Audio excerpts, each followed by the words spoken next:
Most diesel drivers have no idea they're slowly destroying their engine just by following a few common habits that seem harmless. Diesel engines are powerful, reliable, and built for longevity, but only if you treat them right. The truth is, your driving style can either make your engine last 500,000 miles or ruin it before it even hits 100,000. So, in this video, I am revealing 5 surprisingly common driving habits that ruin your diesel engine, and most drivers don't even know they're doing them. If you drive a diesel, this is the video you can't afford to skip. Let's start with the first habit: frequent short trips. Diesel engines are designed to run hot, and they need time to reach full operating temperature to function properly. But if you're constantly making short trips, like running a few miles to work, picking up groceries, or dropping kids off at school, your engine might never get hot enough. And that creates problems, big ones. For starters, it leads to carbon buildup in the EGR system, which is responsible for recirculating exhaust gases. Over time, this buildup restricts airflow, reduces performance, and eventually causes engine trouble. That's not all. Short trips also prevent the diesel particulate filter, or DPF, from properly regenerating. This means unburnt fuel and soot accumulate in the filter, causing clogs and back pressure. And then there's your oil. If your engine doesn't warm up, condensation and unburnt fuel can mix with the oil, degrading its ability to protect your engine and increasing wear. Bottom line, short trips are a silent killer for diesel engines. If you drive a diesel, try to combine errands and take longer drives to let your engine fully warm up and do its job properly. The next common mistake is allowing the engine to run at idle for extended times. Many diesel enthusiasts believe that keeping the motor ticking over is beneficial or at least neutral, especially in heavy-duty trucks designed for work sites.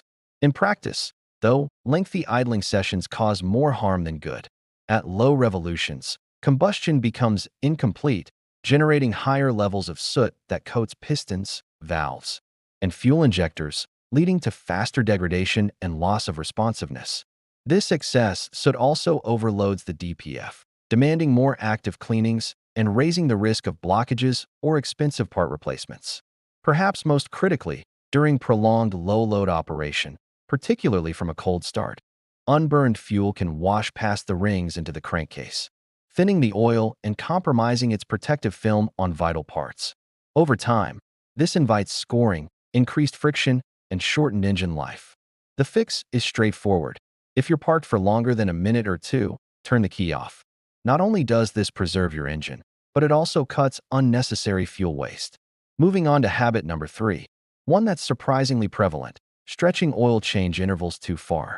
Plenty of owners follow the vehicle's onboard reminder or handbook suggestion of 10,000 miles or more, assuming advanced synthetics can handle it effortlessly since diesels are built tough. While modern oils are impressive, diesel conditions are uniquely demanding.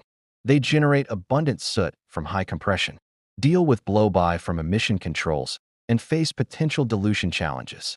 These factors contaminate the oil rapidly, breaking down its additives and turning it acidic, which erodes protections against wear even when it still appears clean on the dipstick.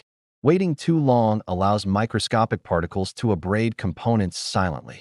For optimal protection, especially under real-world stresses like hauling loads, variable temperatures, or mixed driving, aim for changes every 5,000 to 7,500 miles. This keeps internals spotless, maintains viscosity, and wards off issues like sludge buildup or bearing damage. Remember, visible blackness in diesel oil is typical due to soot. Don't rely on color alone. Prioritize consistent intervals. Habit 4 is aggressively accelerating before the engine is fully warmed. Imagine firing up your cold diesel on a chilly morning, with thick oil struggling to flow, then immediately merging onto the freeway and pushing the pedal hard. This scenario spells trouble for multiple reasons. Until reaching operating temperature, lubrication hasn't fully reached high-pressure areas such as cylinder walls, pistons, and especially the turbo bearings. Sudden heavy throttle multiplies compression forces without adequate oil film, risking scuffing, galling, or overheating in those zones.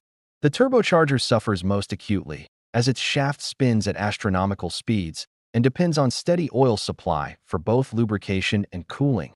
Loading it prematurely can lead to shaft play, seal failure, or complete breakdown far sooner than expected. Take it easy on the accelerator for the first several minutes of driving, monitoring the coolant gauge until it's in the normal range. This minor adjustment allows oil to circulate properly, reducing startup wear dramatically and preserving turbo health for the long haul. The fifth habit that's easy to miss: abruptly shutting off the engine right after demanding operation. Whether you've just finished towing a heavy trailer uphill, cruising at highway speeds for hours, or completing a DPF regeneration, the turbo can be extremely hot internally. Immediate shutdown halts oil circulation while residual heat bakes the remaining lubricant in the bearing housing, forming varnish-like coking deposits. These hard buildups restrict oil flow over time, starve bearings of cooling, and accelerate failure, often resulting in a rebuild costing thousands. Fortunately, prevention is simple and effective. After intense use, allow a brief idle of 45 to 90 seconds, or longer if heavily loaded. This maintains oil flow to dissipate heat evenly through the turbo, avoiding thermal shock and deposit formation. Many vehicles even include automatic aids like auxiliary pumps, but the manual habit ensures maximum protection. As a valuable bonus tip, neglecting the importance of fuel quality. Not every pump delivers the same standard. Subpar or contaminated diesel introduces water, dirt, microbes, or excess sulfur that wreaks havoc internally. Water promotes rust in the injection system and erratic burning. Particulates score high-pressure pumps and clog precision injectors. Biological growth creates acidic sludge. All this leads to hesitation, smoke, power loss, and potential catastrophic pump or injector failure. Stick to busy, trusted stations with high turnover to minimize storage issues. Consider seasonal additives for stability and cetane boost, and routinely service the fuel water separator. Premium clean fuel is the foundation for smooth, efficient combustion and long-term reliability. These practices, frequent brief drives, prolonged idling, extended oil intervals, cold aggressive throttle use, instant hot shutdowns, and skimping on fuel standards, may feel routine, but they collectively account for many early diesel failures. The encouraging part is that they're entirely preventable with mindful adjustments. Give your diesel the respect it deserves through better habits, and it'll deliver unwavering strength, efficiency, and mileage for years to come. That's my rundown on the key driving and care mistakes to steer clear of for keeping your diesel in peak condition. If this was useful, show some support with a like and subscribe for additional practical advice on diesel ownership and upkeep. Appreciate you sticking around to the end.